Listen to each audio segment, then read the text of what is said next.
claps because I'm a pleb. Can't forget. Whether you're feeling hot or cold, Stray Kids going fast or slow. Life. Yo, my name is Umu, and I run ReacttotheK. And this is... I am Jared, and you may recognize me from some of the previous seasons of Classical Musicians React to K-pop. And... Classic me, just dabbing on set. 2020, the dab ain't dead. Okay, so welcome to our concert recap video of Stray Kids' tour called Unlock in New York City. Basically, I've titled this video Reasons Why I Need to See Stray Kids Live because I've seen them live twice now.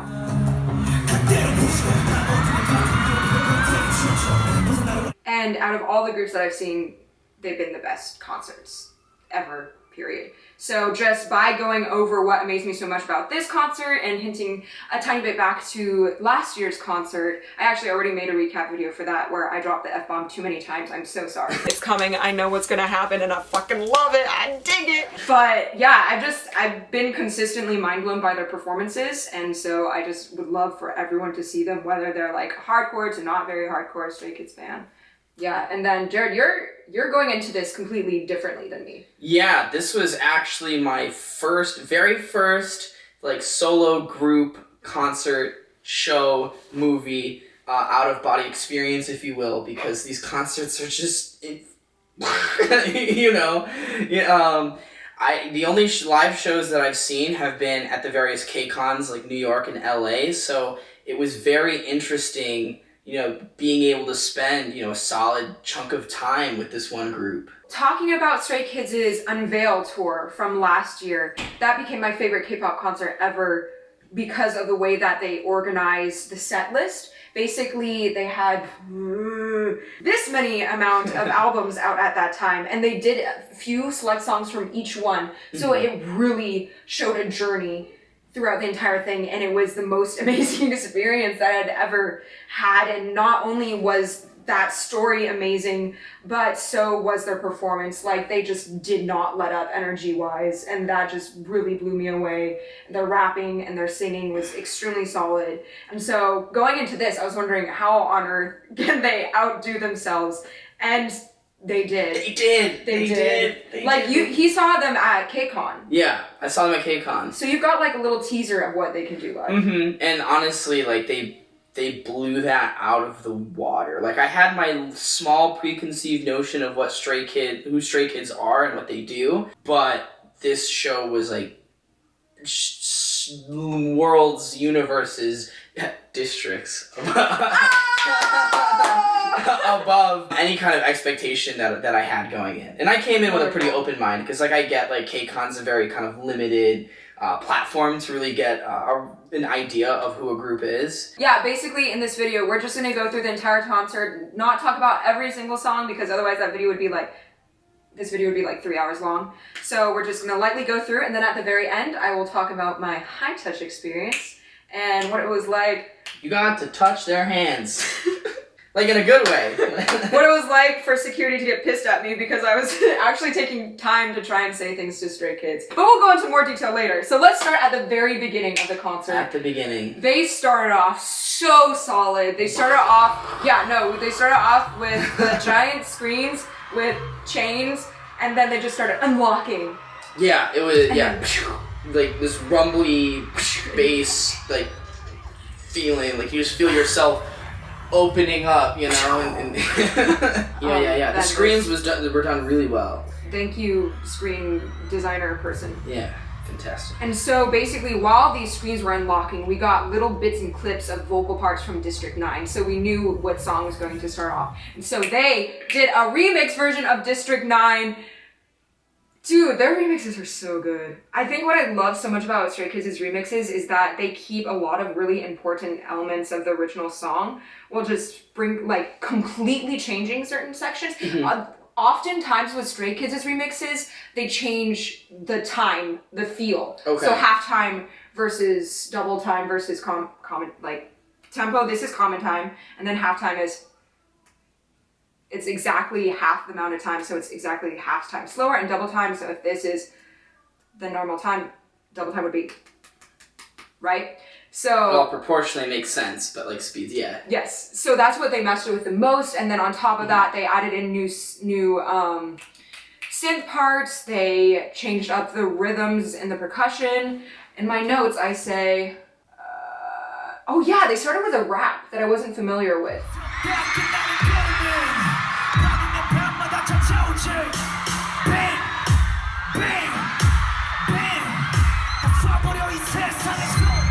I'm not sure if they wrote that rap specifically for this concert or if it is actually part of one of their past songs.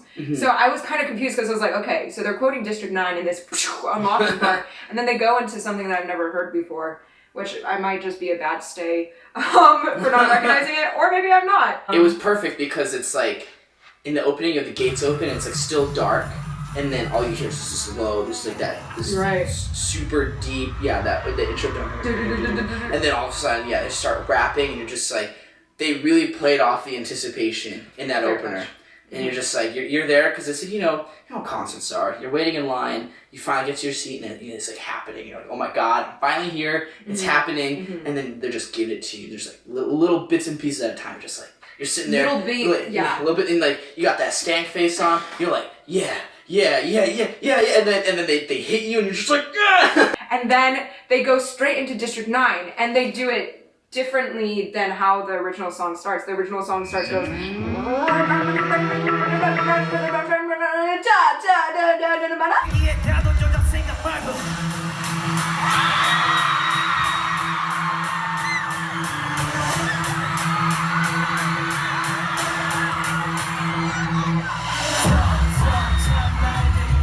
There was a new like hi-hat part instead of just like claps. There was like actual cymbal or hi-hat, one of those. Before they fully hit us, because they started with a like different instrumentation or like not fully original with a studio track, and they actually, before they went into the chorus, they went boo, boo, boo. It was like pitched down, and they did like a 2-beat or like a full bar measure rest, and then they came in with the chorus.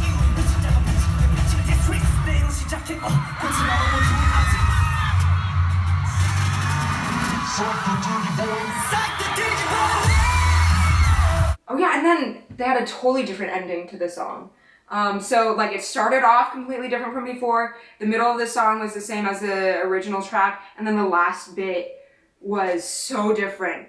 I have trailer hits? Oh, trailer hits! Trailer hits. We were going to talk about that. Yeah, because it felt like a movie.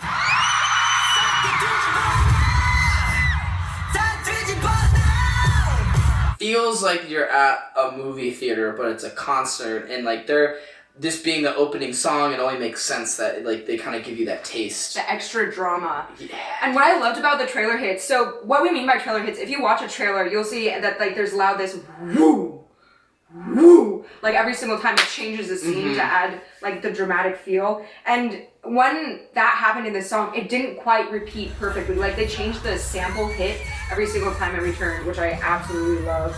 And variation is fun, yeah. At the very end, so usually during the chorus we have like, but this time there was like 2, 3, 4, 5, 5, 4, 3, 1. Yeah. I'm not sure if I'm singing in the right key, but basically the notes were the scale degrees 5, 4, 3, and 1.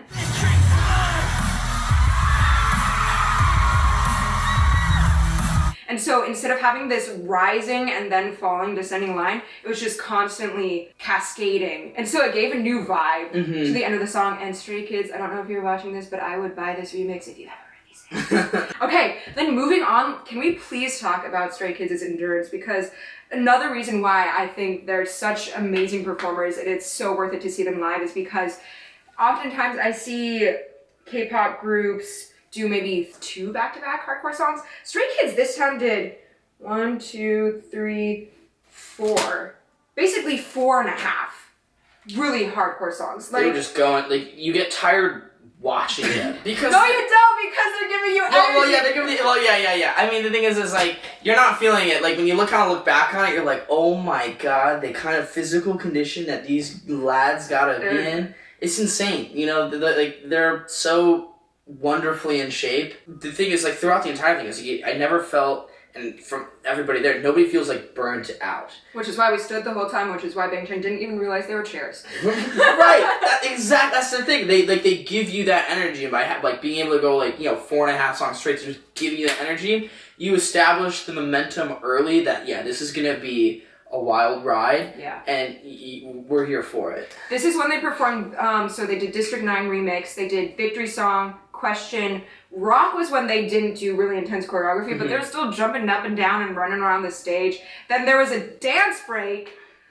What? And then went into side effects. I wasn't getting exhausted, but I was imagining getting exhausted. I'm this is just energetic song after energetic song after energetic song. I'm where are they going to go from this? Because when you look at an overall arc of a concert, I often really enjoy Day 6's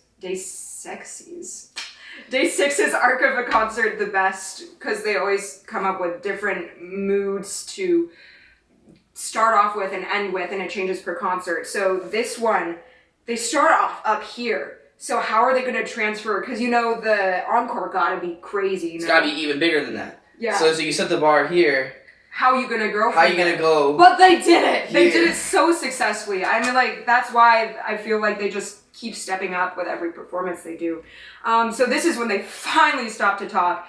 And what I originally loved about the past concert was how drawn into their storyline I was. And seeing these songs performed at first, I'm like, how are they going to incorporate their story, their message of stray kids feeling lost as you grow up, and just being stuck in District 9, breaking out of District 9, conquering the rich people, whatever the storyline of Moreau is. They're not going to copy that progressive storyline that they did from before, and they just threw a bunch of really hype songs at us first. How are they going to go from there? But Changbin actually during this Little Men talked about just once again pulled in that storyline. We broke out of our District 9 and now we've prepared this for you. And I'm like, yeah, you keeping the brand. Good job. 스테이가 함께했기 때문에 저희가 이렇게 우리만의 구역 디스트릭 9에 올라갈 수 있게 된 것 같습니다. So question who we are. We got lost in a maze and we worked really hard to find an answer. And then this is when they transferred into the section where they performed MIA, Wow, Mixtape 4. And then they moved on to their really playful / cheeky performances like Get Cool and Awkward Silence. And then they had a costume change. And this is they had played these VCRs, I think once before in the concert. But this is when I had to text Jared, because I texted him, top 10 anime bosses. I mean, just look at them. There's the people, who think they're really cool and they spray paint, everything. But here's Stray Kids just with their giant ass weapons. Yeah. And I'm how that you only ever see in an anime. Yeah. And just hitting things. I'm dude, they're if they were bosses, holy shit. And you replied, I would just quit. Yeah, I ain't even trying to mess. I'll stand up, Chin. I'm cool with this. Yeah. No, it was dope. It was so dope. But I was so confused to why they were having giant weapons. I'm I literally don't yes, you're looks like they're you're breaking cool. out of District 9. I don't understand. Yeah, I didn't understand why they had them until they started hitting buildings, and then the buildings glitched. Then I realized, oh, this is part of the storyline. Right. I just thought oh, they're just showing us how cool they are. I'm yeah, they're cool, but how does this connect to the story? Yeah. And it was connected it's to the both. story. They're showing us not only how to just break out, but how to do it in a very bad A kind of way. Yeah, so the cyberpunk Keanu Reeves style, Okay, moving on. The Matrix. They're it's K-pop Matrix. Okay, Keanu's anyways. Neo. Moving on, so then they moved on to the Feelsy section where they promoted the facts, first they performed Levanter, and then I think it was after Levanter, as they were transferring to My Universe, that on the screen they had some text words talking about stays and stray kids and the message that they want to convey through their performance and as idols. And I think this is the moment where they said stays are family. Yeah. I could not agree more. And we were talking about that even before the concert. Yeah, even before the concert, because it's I'm very much an outsider as far as coming into this show, but it's you could tell that there's a lot of love for Stray Kids and the stays and the relationship that they have with their idols. The goal of a performer is to become as close with you can to your audience, and I really feel like this did that. Like, it helped continue to build that bond, because like this is their first solo tour, right? Second, sorry, we already going to second. Either way, only second tour, and it's like, you know, they have such a high ceiling that you don't even know where it is, and so they're going to continue to grow and continue to just, you know, blossom. You want that rich engagement with your audience, and I felt like they did an incredible job doing that. You know, it just sets it up really well, and then you know, you as the fan, you get that back. Like, they're giving you the performance, and then they kind of reach their hand out. You get to take that hand, that metaphysical hand, you know, and there's something really special about that. I'm a very warm human being. My other freezing. No, but it was really great. You know, it was really heartwarming. And even as somebody who wasn't a stay going in, you see that, and like, you know, I may not have been a stay going in, but you certainly feel like one when you're there. Yeah, and I think the very most important part is that stays themselves are very welcoming. I'm actually filming a thing with people, and they asked me what sets Stay apart from other fandoms.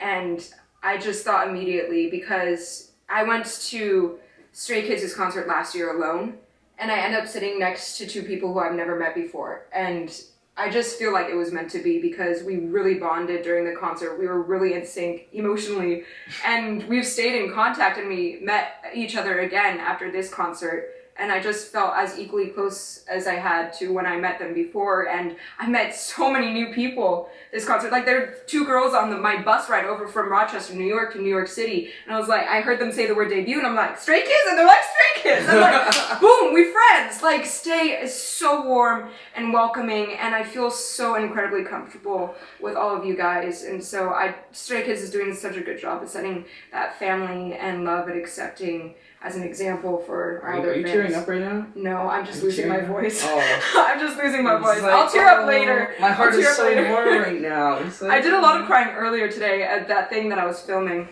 Oh. You guys will learn about that later. No, it's like good tearing up, like happy, like I love you guys. Okay, next was Third Eye. So their performance of Third Eye was when I just blanked out. Like, that was like, because leading up, I was like, yeah, this is a really solid performance. They're doing everything that I could have ever expected. And then Third Eye happened, and I was just like...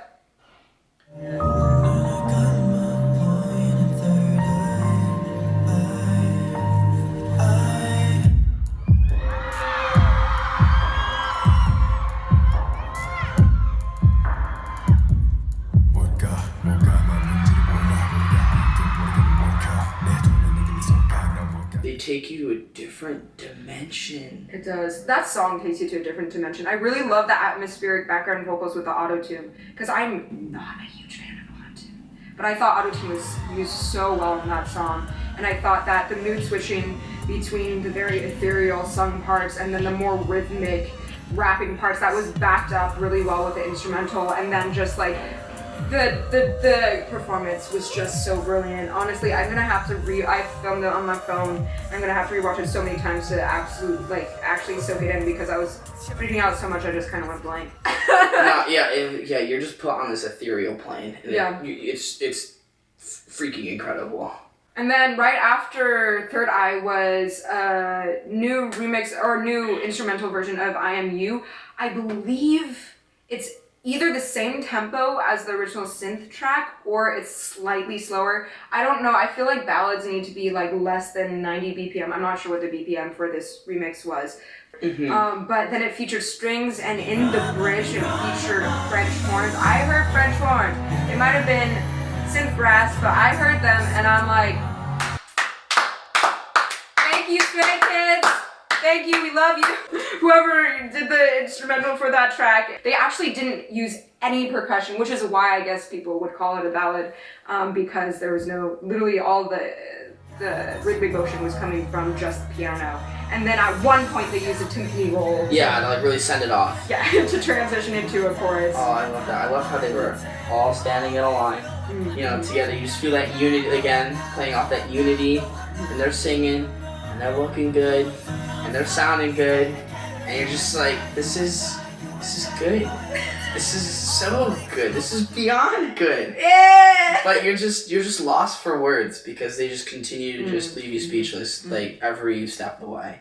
So at this moment is when they had super hype, and then they kind of let it down, and then it was cheeky, and then it was super feelsy, and then now this is the build back up to the end. So they performed We Go, and they performed My Pace. Oh my god. So I love this remix so much because they started off as if it's just gonna be like any other performance of My Pace, like the original version, but then they fucking tricked us. I mean, during the normal part of My Pace, it was really funny because someone's hoodie, just like his hood went over his head, and he just started cracking up because he had to like try and get it back off without messing up the choreography. But anyways, so when it started changing was at the bridge, and at the bridge they didn't have any instrumental in the background. It was just them performing live with no music, and I was like, wait, something's off. And then of course it just goes crazy from then on out. And then usually at this bridge they go,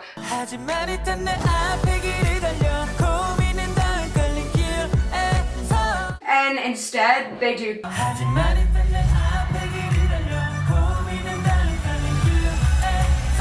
and then there's like a new rising synth, and then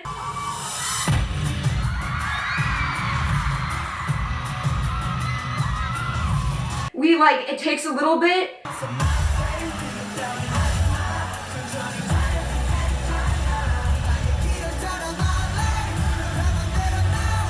We added all this new stuff in, and then we finally go back to the normal track in the chorus. And then we just kept on hyping up with Double Knot. Oh, that was amazing. Boxer. Oh, amazing. Elevator remix, dude! Okay, I like Elevator. I mean, it kind of grew on me. At the first time I was like, okay. And then I saw it live, I'm like, okay. And then this time, that remix, holy shit. If they ever release a remix version of it, I promise you guys, I will do an in-depth comparison between the original track and this remix. In-depth. In-depth, like detailed. Deep end private pool, 15 feet deep at least. So I loved the syncopated line in the pre-chorus with the synth.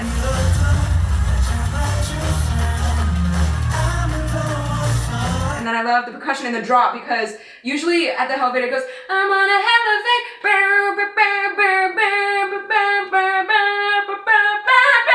But they have like this like really intricate cascading percussion part that just, it's so interesting. And also lots of like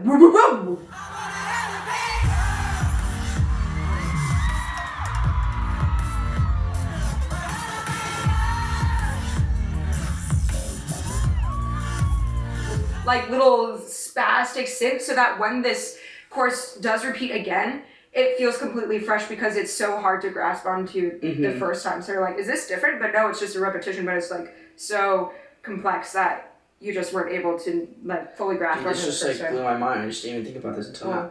There are so many unique and different sounds in K-pop music that they were in, like particularly in this case, Stray Kids, like so many types and different types of sounds from huge range into one show, and it all makes sense. That's because you don't notice that. You're in the moment. You're there vibing. You don't even notice that, and then you realize it's like there's this stuff, and then earlier there's trailer hits, and then earlier there's another.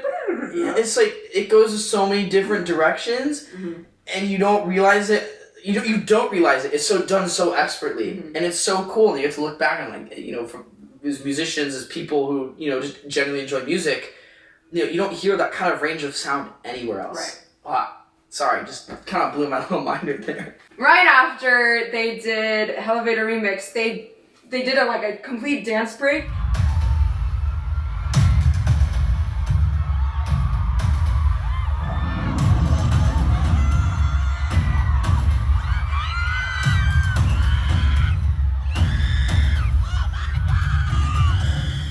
And so there were so many changes in this remix. At the beginning, like there's no percussion in the original version. But this time we're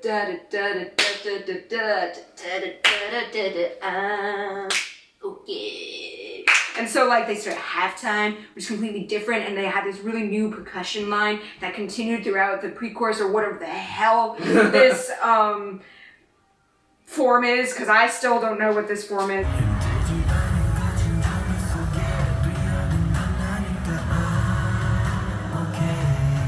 The second verse was more of the normal original instrumental parts, but I think they added in some bird chirps. Burp. Do you ever remember hearing any bird chirps? Burp. Or were you just chirps. Letting it soak in? I think my hesitation indicates that I'm not calling any bird chirps. I think they added some bird chirps during the second verse. And then, because I think this whole time they didn't give us that first chorus. They didn't give us that first drop. So then when they did finally give us to the chorus in full, it was so You're just, again, the way they play off anticipation is perfect. Okay. Thanks for joining in. Yeah, of course. I always got you.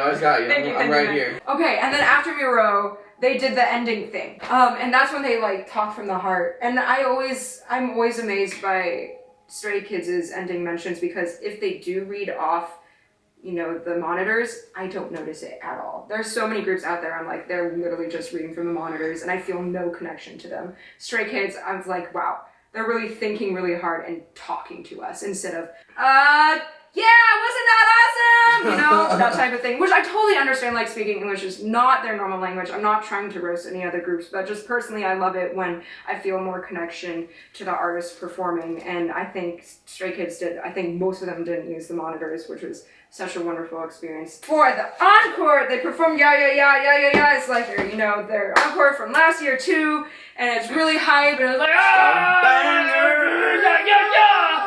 And then they ended with Miro again. Yeah, so we got 3 different Miros. That was awesome. Miro is honestly like the best. 3 mirrors. Third eye. Coincidence? Somebody call the Illuminati. Yeah, and Miro the third time, I think I was talking with the lovely Crystal from MTV, and Spoilers. we both agreed that Miro as an encore is just, it's such a good song as an encore, and that it could become like 17's Aju Nice for Stray Kids, where they just keep repeating it over and over and over and just like doing Mimi dancing and like interacting with the fans. you're just there for it, and like you just don't want it ever to stop. Yeah, we ended the concert strong. High touch time, the part you guys have been waiting for. Touch time. Okay, so going into high touch, it was so great. So many stays around me helped me come up with what I should tell Big Chan.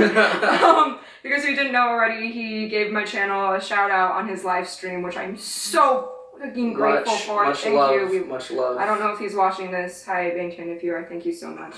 So what I came up with, if I saw, when I saw Han, I want to say, you're mind-blowing. Changbin, I want to say, you are the best K-pop rapper. Bang Chan, I wanted to say, you deserve all the love and support. For IN, I wanted to do vocals. For Sungmin, you have a wonderful taste in music. Hyunjin, your performance blew my mind. Hyunjin was just out to get us. Like, Hyunjin during District 9, I remember like, oh my god, he really just wants us to be murdered. Like, the amount of like hair pullbacks and like that see-through shirt, I was like, okay, I'm just not gonna look at you because I'm getting a little bit overwhelmed right now. And then Lino, you are so powerful. Lino's super powerful on stage. Felix, you are incredibly important and loved, my friend. We must protect Felix at all costs. Must protect. When I told the stage around me this, they were like, you better tell Big Chan that you're from ReacttotheK. You gotta tell him. So I changed my thing to, thank you for supporting me in the Classical Musicians React series. You deserve all the love. So I practiced saying that really quickly because we get so little time. And then my friend is gone now, but they wrote ReacttotheK loves you, just in case I couldn't fit everything into my saying, so maybe they would see it on my hand. So when it was time for high touch, I had my friends behind me because they wanted to see if the members did recognize me, they could see their faces. But what I hate about high touch is that they have a black screen around them so you can't see the order. Because I feel like I need to prepare myself mentally for every single member because I need to remember what to say, I need to know the order. And so as we were rounding the corner, I did like a little peek, I'm like, okay, Bang Chan's first. So I went in, I'm like, thank you for supporting me in React to the K. And by then I had to move on to the next person. But while I said, thank you for supporting me in React to the K, he was like, yo! Like his eyes got really big. He was like, yo! And I was like, whoa! What is up? Yeah, I was told to like not wear my hat, not wear my glasses. By the way, I'm farsighted. That means I can't see far, right? No, I'm nearsighted. Nearsighted. You can't see far. You see. Okay, I'm nearsighted. So like I was wearing glasses during the concert, so like I took everything off, I took like my hair braids out, I was like, okay, I'm gonna be as recognizable as I can. So that worked. Woo! So after, even though I had things planned out for all the other members, all I heard was him say, yo, and that threw me off. So the next person, instead of saying what I wanted to say, I just said, nice to see you. You are amazing. You have a great taste in music. Thank you so much. You're mind-blowing. Nice. You're the best rapper. Okay, and then by then, the security was like shoving me to the next person because I kept kept doing this. I'm really sorry, I didn't mean to. I was like, I really want to say these things that pay $200. Yeah, it's like, I mean, it's like, you know, here's these artists that like gave a lot to us in this performance, and it's like, let's just try to give it back to them, you know, show them the love. But it's also their time. Yeah, it's tough. It's tough. So that happened, and then we finished, and I was like, yeah, he recognized me. And then my friends were like, you didn't hear what he said, did you? Because I was like, oh, he just said, yo! And they're like, he said that he was looking for you. And I was just like, no. And they're like, yeah. And I was like, no. And they were like, yeah. And so I was really confused. I was like, wait, how did he know I was at the concert? Maybe he saw my tweet, like I tweeted about it, we posted it on Instagram. Right. But then later on I figured out why he knew. And yeah, that was the end of the experience. You went home, I went to meet up with some stays at dinner, and we just caught up, and it was just such a lovely, loving end to such an exciting day. I hope you enjoyed this concert review. I know, man, if I could have all the money in the world, I would give you all tickets to go see Stray Kids because it's a must-do. But if you're a new fan of Stray Kids, if you're just watching this video because you're like, why see Stray Kids over other groups, I hope this maybe was convincing. Yeah. Changed my life.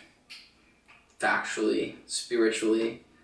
Like, yeah, from somebody who's only seen them once live, and you could really call that 0.25 live. Like, totally worth. So yeah, welcome to a little sneak preview of the Stay fandom. Yeah. I'm enjoying it so far. Yay! Well, thanks so much for watching. I know this was a long run, and I guess we'll see you guys next time. See you next time. Thank you for having me. Bye!